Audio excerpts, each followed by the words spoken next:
ಹೀಗೆ ಮರಾಠ ನೆಲದಲ್ಲಿ ಅಧಿಕಾರದ ಚುಕ್ಕಾಣಿಗಾಗಿ ಮಹಾಯುತಿ ಮತ್ತು ಮಹಾವಿಕಾಸ್ ಅಘಾಡಿ ಮಧ್ಯೆ ಜಿದ್ದಾಜಿದ್ದಿನ ಪೈಪೋಟಿ ನಡೀತಾ ಇದೆ. ಮಹಾರಾಷ್ಟ್ರದ 288 ವಿಧಾನಸಭಾ ಕ್ಷೇತ್ರಗಳಲ್ಲಿ ಮತದಾನ ನಡೀತಾ ಇದೆ. ರಾಜಕೀಯ ನಾಯಕರು, ಬಾಲಿವುಡ್ ನಟ ನಟಿಯರು ತಮ್ಮ ತಮ್ಮ ಹಕ್ಕನ್ನು ಚಲಾಯಿಸಿದ್ದಾರೆ. ಬೆಳಗ್ಗೆಯಿಂದ ಸಂಜೆಯವರೆಗೂ ಮತದಾನ ಸ್ವಲ್ಪ ಮಂದಗತಿಯಲ್ಲೇ ಸಾಗಿದೆ.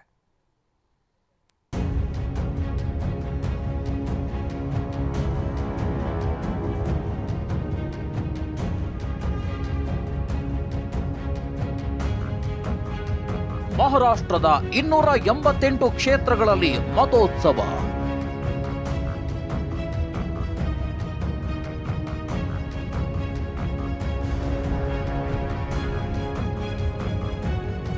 ಮಹಾ ಮತೋತ್ಸವ ಪ್ರಜಾಪ್ರಭುತ್ವದ ಅತಿದೊಡ್ಡ ಹಬ್ಬ. ಹೌದು, ಮಹಾರಾಷ್ಟ್ರ ವಿಧಾನಸಭೆ ಚುನಾವಣೆಗೆ ಇಂದು ಒಂದೇ ಹಂತದಲ್ಲಿ ಎಲ್ಲ 288 ಕ್ಷೇತ್ರಗಳಲ್ಲಿ ಮತದಾನ ನಡೀತಿದೆ. ರಾಜಕೀಯ ಗಣ್ಯರಿಂದ ಹಿಡಿದು ಬಾಲಿವುಡ್ ಸ್ಟಾರ್ಗಳೆಲ್ಲ ಮತಗಟ್ಟೆಗಳಿಗೆ ಬಂದು ಮತದಾನದಲ್ಲಿ ಪಾಲ್ಗೊಂಡರು.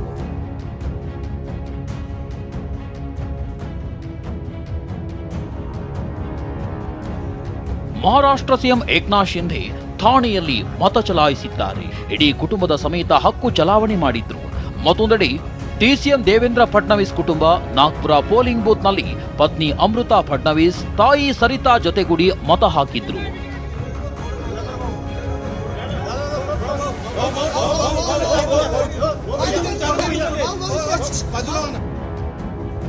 ಕೇಂದ್ರ ಸಚಿವ ಪಿಯೂಷ್ ಗೋಯಲ್ ಮತ ಚಲಾಯಿಸಿದ್ರು. ನಾಗ್ಪುರದಲ್ಲಿ ಕೇಂದ್ರ ಸಚಿವ ನಿತಿನ್ ಗಡ್ಕರಿ, ಆರ್ಎಸ್ಎಸ್ ಮುಖ್ಯಸ್ಥ ಮೋಹನ್ ಭಾಗವತ್ ಮತದಾನ ಮಾಡಿದ್ರು. ಆರ್ಬಿಐ ಗವರ್ನರ್ ಶಕ್ತಿಕಾಂತ್ ದಾಸ್ ಕೂಡ ಮುಂಬೈನಲ್ಲಿ ಮತದಾನ ಮಾಡಿ ಹೆಚ್ಚಿನ ಸಂಖ್ಯೆಯಲ್ಲಿ ವೋಟ್ ಮಾಡುವಂತೆ ಕರೆ ನೀಡಿದ್ರು.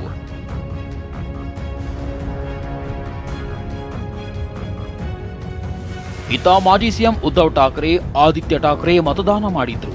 ಎನ್ಸಿಪಿ ನಾಯಕ ಶರದ್ ಪವಾರ್ ಬಾರಾಮತಿಯಲ್ಲಿ ವೋಟ್ ಮಾಡಿದ್ರು. ಸಂಸದೆ ಸುಪ್ರಿಯಾ ಸುಳೆ ಕೂಡ ಕುಟುಂಬ ಸಮೇತ ಆಗಮಿಸಿ ಹಕ್ಕು ಚಲಾಯಿಸಿದ್ರು.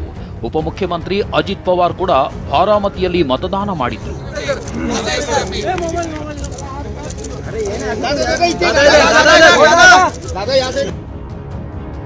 ಪ್ರಜಾಪ್ರಭುತ್ವದ ಹಬ್ಬಕ್ಕೆ ಬಾಲಿವುಡ್ ತಾರಾ ಮೆರಗು.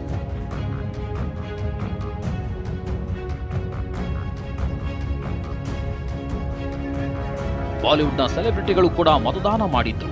ನಟ ಅಕ್ಷಯ್ ಕುಮಾರ್ ಕ್ಯೂನಲ್ಲಿ ನಿಂತು ತಮ್ಮ ಹಕ್ಕು ಚಲಾಯಿಸಿದ್ರು. ಫರಾನ್ ಅಖ್ತರ್, ಝೋಯಾ ಅಖ್ತರ್ ಬಾಂದ್ರಾ ಮತಗಟ್ಟೆಯಲ್ಲಿ ವೋಟಿಂಗ್ ಮಾಡಿದ್ರು.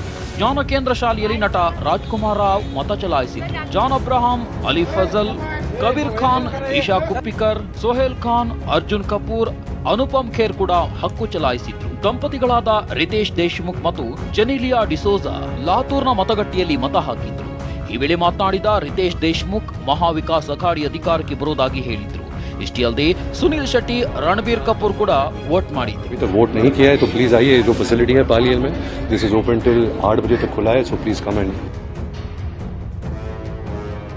ಮುಂಬೈನಲ್ಲಿ ಕ್ರಿಕೆಟ್ ದಂತಕತೆ ಸಚಿನ್ ತೆಂಡೂಲ್ಕರ್ ಕೂಡ ವೋಟ್ ಮಾಡಿದ್ರು. ಪತ್ನಿ ಅಂಜಲಿ, ಪುತ್ರಿ ಸಾರಾ ಜೊತೆ ಆಗಮಿಸಿ ಮತ ಚಲಾಯಿಸಿದ್ರು.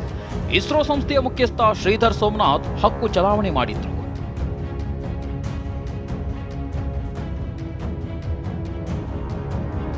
ಇಪ್ಪತ್ತು ವಿಧಾನಸಭಾ ಕ್ಷೇತ್ರಗಳಲ್ಲಿ ಕನ್ನಡಿಗರ ಪ್ರಾಬಲ್ಯ.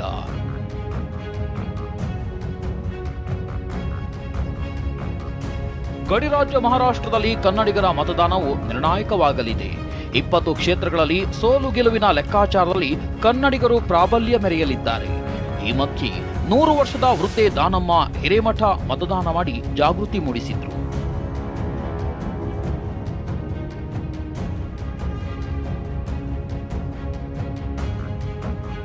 ಜತ್ ವಿಧಾನಸಭಾ ಕ್ಷೇತ್ರದಲ್ಲಿ ಕನ್ನಡಿಗರೇ ನಿರ್ಣಾಯಕವಾಗಲಿದ್ದಾರೆ. ಮಹಾ ಸರ್ಕಾರ ಮಲತಾಯಿ ಧೋರಣೆ ಅನುಸರಿಸುತ್ತಿದೆ ಎಂದು ಆರೋಪಿಸಿದ್ದಾರೆ. ಮಹತ್ವ ಇರೋದು ಒಂದು ಉದ್ಯೋಗ.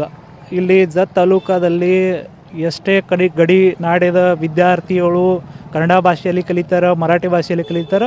ನಮಗೆಲ್ಲರಿಗೂ ರೋಜ್ಗಾರಕ್ಕಾಗಿ ಹೊರಗೆ ಹೋಗ್ಬೇಕಾಗ್ತದೆ. ನಮ್ಮಲ್ಲಿ ಇಲ್ಲೇ ನಮ್ಮ ರೋಜ್ಗಾರ ಉದ್ಯೋಗ ನಿರ್ಮಾಣ ಆದರೂ ಅಂದ್ರೆ ನಮಗೆ ಇಲ್ಲಿ ಯುವಕರಿಗೆ ಎಲ್ಲರಿಗೂ ಒಂದು ವ್ಯವಸ್ಥಿತ ಅವರಿಗೆ ದಗದ ಸಿಗ್ತದೆ.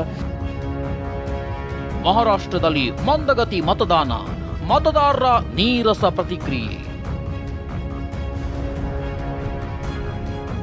ಇಡೀ ರಾಷ್ಟ್ರ ರಾಜಕಾರಣದ ಕೇಂದ್ರ ಬಿಂದುವಾಗಿರೋ ಮಹಾರಾಷ್ಟ್ರದಲ್ಲಿ ಈ ಬಾರಿ ಮತದಾನಕ್ಕೆ ಮತದಾರರು ಉತ್ಸಾಹವನ್ನೇ ತೋರಿಸಿಲ್ಲ. ಬೆಳಗ್ಗೆಯಿಂದಲೂ ಮಂದಗತಿಯಲ್ಲೇ ಮತದಾನ ಪ್ರಕ್ರಿಯೆ ನಡೆದಿದೆ. ಹಲವು ಮತಗಟ್ಟೆ ಕೇಂದ್ರಗಳು ಹಣಗುಡ್ತಿದ್ದು. ಕೆಲವೇ ಕ್ಷಣದಲ್ಲಿ ಟಿವಿ9 ಎಕ್ಸಿಟ್ ಪೋಲ್ ಪ್ರಸಾರ.